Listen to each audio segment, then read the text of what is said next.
Hey guys, it's me, Brick Squadron, and I am back with you today for Star Wars Armada, the Onager class Star Destroyer expansion. This is a Armada expansion, if you haven't noticed already. And this guy is an Imperial faction, as you can tell by the symbol right there. And I'm going to be doing a review of the stuff in this.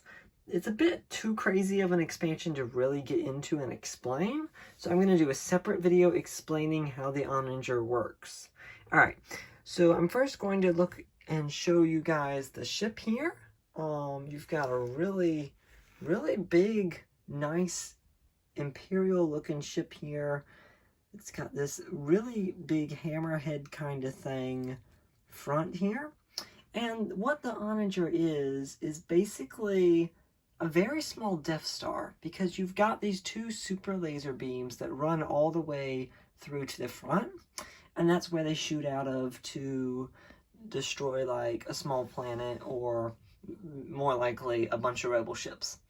So you've got this like really pronounced fins coming off the front. I think they sort of help stabilize the ship as it flies. You've got two shield generators sort of near the front, which is kind of weird for a Star Destroyer. And then you've got this unusual bridge right here. It's kind of more down towards the middle of the ship than pronounced like a Star Destroyer's. It's also this really long ship as well, and you can see like the tiny little turbo lasers in there as well. And then moving on to the back, you've got your 5 engines, 3 big ones and 2 small ones. Again, lots of really cool detailing, and Fantasy Flight just did a really good job on the painting of this guy, I think.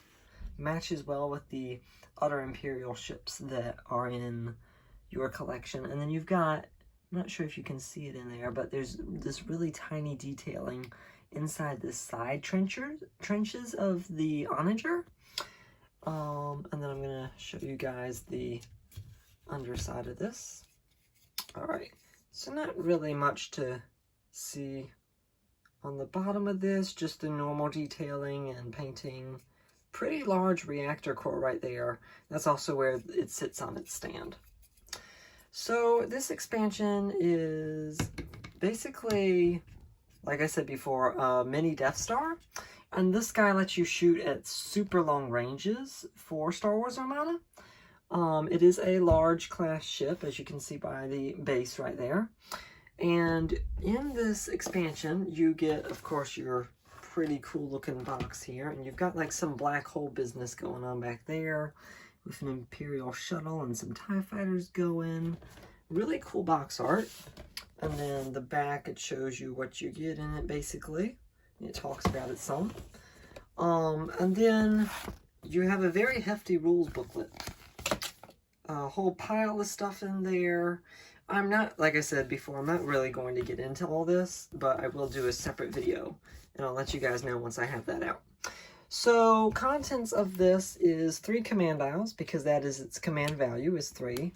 A normal speed dial, a bunch of command tokens and raid tokens, interestingly, because there are some cards in this expansion that use raid tokens.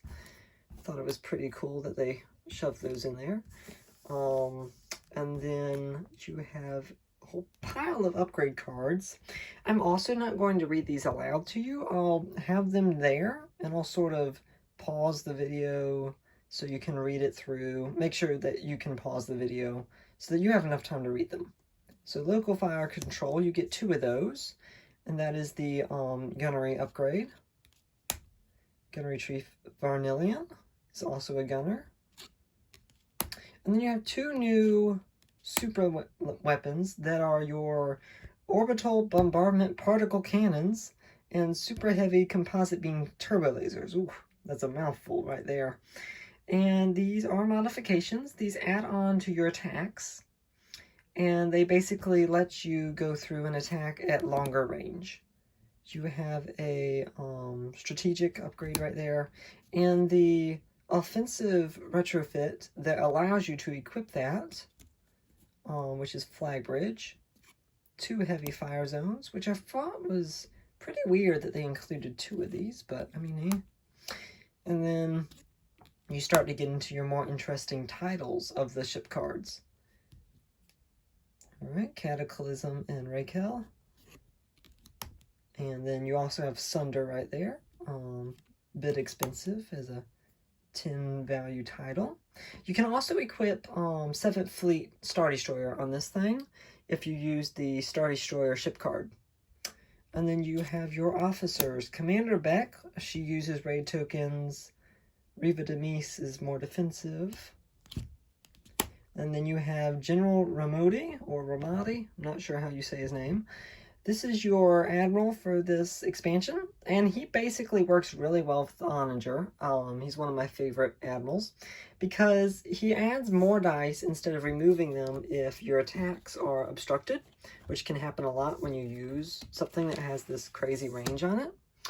And then you get 2 Onager ship cards, and I'm going to go over the less, I think, powerful first, and also the cheaper. That is the Onager class test bed. You've got 10 hull value, 1 black dice for attacking squadrons. Like I said, 3 command, 1 squadron value, and 3 engineering. I'm surprised that this thing doesn't have more engineering, but I'm thinking that more of its power is towards attacking. Alright, so very strong shields in the front with 5. 2 shields on each side, and then 1 in the back. You're rolling 2 red and a blue on each side, and a red and a blue in the back. And then you may notice this red extra firing arc box that shows where it shoots out of, pretty much. And it's also there on the ship card, right there. And that is the ignition attack, which is the Onager's special attack.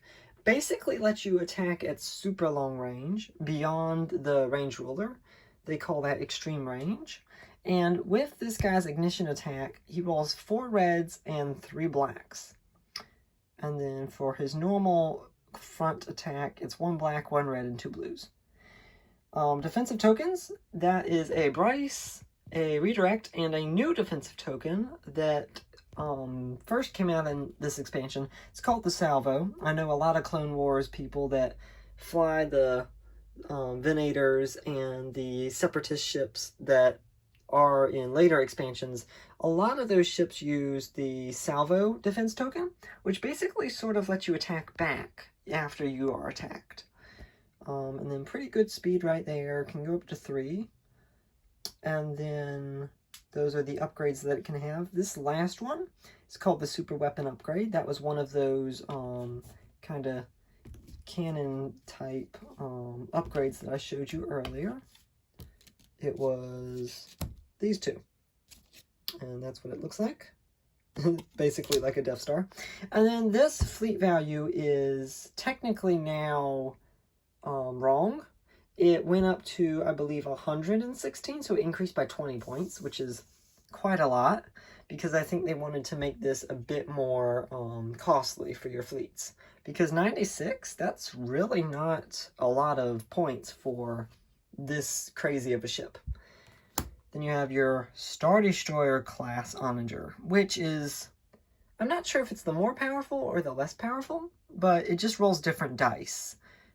Its squadron values increased by 1. It rolls a extra blue dice when attacking squadrons. Same defense tokens, same hull, same movement, same shields. You are changing, you are getting more dice in the Star Destroyer version than the test bed. Especially on its side, you're getting 3 reds and a black, where you're only rolling 2 reds and a blue on the test bed. You also get an extra red in the back, and then 2 blues, 2 reds, and a black in the front. And then your ignition attack is changed out the dice for more blues than reds and blacks, which I thought was pretty cool. And then, of course, the art on the cards is kind of nice, showing the size difference between the Onager and the normal Star Destroyer there. This fleet point cost got increased by 10 points, so it's the normal cost of a normal Star Destroyer. So it's up to 120, so just be mindful when you're building fleets with this guy that these card costs are wrong. And I'm just going to, oh, I forgot defense tokens. Sorry, guys. You get three or 4 of the new Salvo defense tokens that the local fire control lets you equip more of to your other ships, which I thought was pretty cool of them to include multiples of these, and then your normal brace and redirect. Okay, so my review of this is great ship, great expansion. It was a bit much trying to figure it out. I definitely had to reread the rules a couple times to understand all the ignition attacks, and even salvo was a bit complicated. But like I said, I will explain all of that and more in my second video about this guy, which is really just explaining how he works and how he attacks. The ship looks great. I really like this menacing forward firing arc right there with those super heavy turbo lasers. And pricing range, it's kind of all over the place, just like the ship. Normally, these sell for anywhere from $60 to $80. On a good day, though, you can find one for $50. So definitely, if you see one on sale for under $60, definitely get it. It is a great Imperial expansion. 5 out of 5 stars. This is me, Brick Squadron, and I hope you all have a great day. Thanks for watching, and I'll be back soon. Bye, guys!